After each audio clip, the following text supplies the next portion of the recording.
Et on va se pencher à présent sur les devises et leurs cours pour nous accompagner. Benoît Fernandez-Rioux, bonjour. Bonjour Roselyne.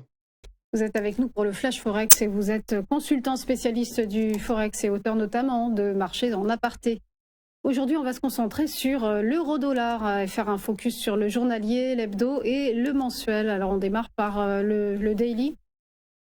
Oui, tout à fait. Je vais vous donner tous les niveaux enfin les niveaux et puis surtout les tendances sur chacune de ces unités de temps sur l'euro-dollar, hein, la paire phare du forex, parce que on a désormais de plus en plus l'analyse technique là, qui prend le dessus par rapport aux fondamentaux.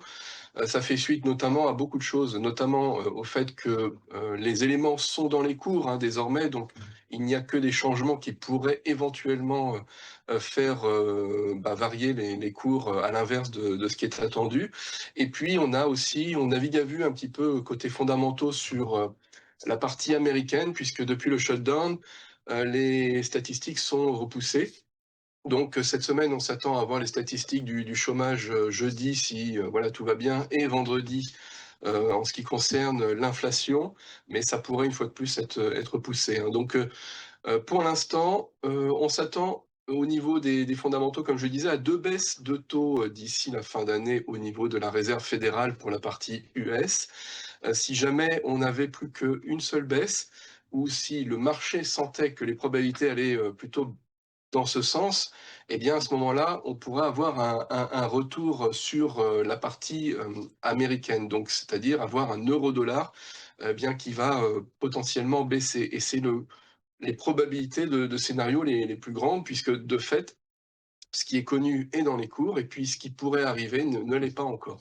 Donc on a, voilà, sur l'euro-dollar, vous l'avez ici en journalier, effectivement, un petit canal baissier qui désormais est confirmé. Et donc, on a, vous voyez, au moment où on parle autour des 1,1670 au niveau de l'euro-dollar, eh bien, pour la séance à venir, donc dans les heures à venir, très certainement, le marché va être tiraillé entre un retour sur un 16 ou un retour sur l'oblique haute vers un 17.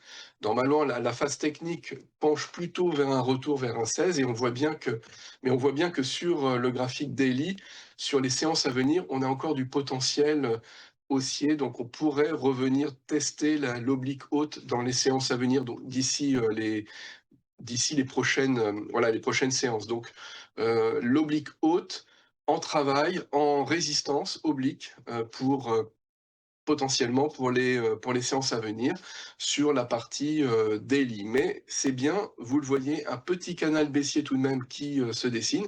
Et donc, une fois que cette résistance est bien à travailler, les cours devraient potentiellement revenir vers des plus bas. Et donc, on a 1,15, voire même 1,14 voilà, en objectif ultime. Mais là, ça dépasse l'horizon de cette semaine. Ça pourrait nous emmener à la semaine prochaine.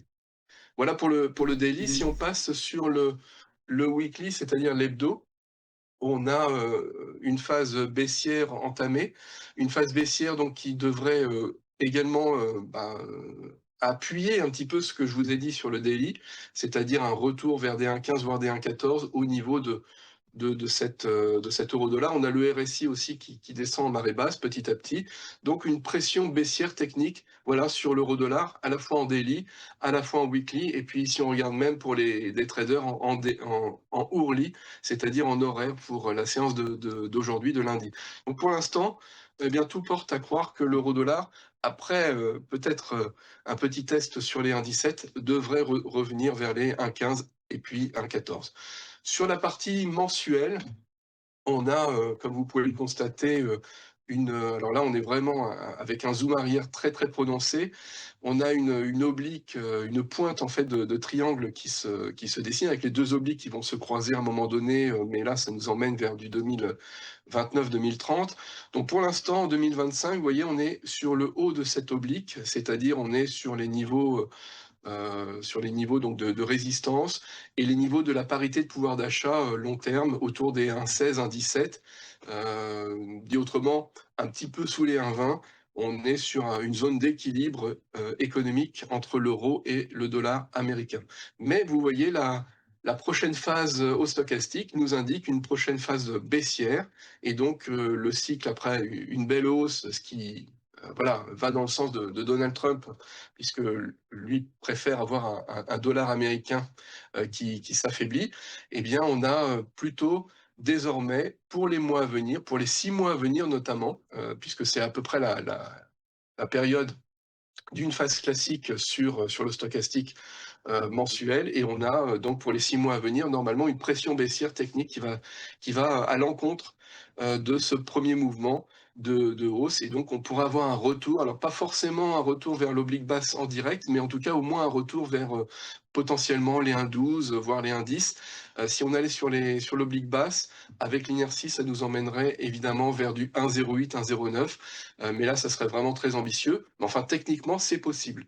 Maintenant les choses ne vont pas en ligne droite, donc il va falloir évidemment prendre une partie des bénéfices pour ceux qui veulent suivre cela sur cette position, donc un peu de long terme, et bien s'alléger vers les 1,12, puis peut-être le chiffre rond des 1,10. En tout cas, la pression est donc baissière tant sur le monthly que sur le weekly, mais aussi, vous l'avez vu, sur le daily, et puis on ne l'a pas vu, mais j'en ai parlé, sur le hourly, c'est-à-dire pour les day traders. Donc en fait, tout s'aligne pour avoir un retour de l'euro-dollar vers des plus bas, après potentiellement un petit travail des 1,17 dans les séances à venir, qui reste un petit peu on va dire le travail ultime du marché avant capitulation sur la hausse de l'euro-dollar.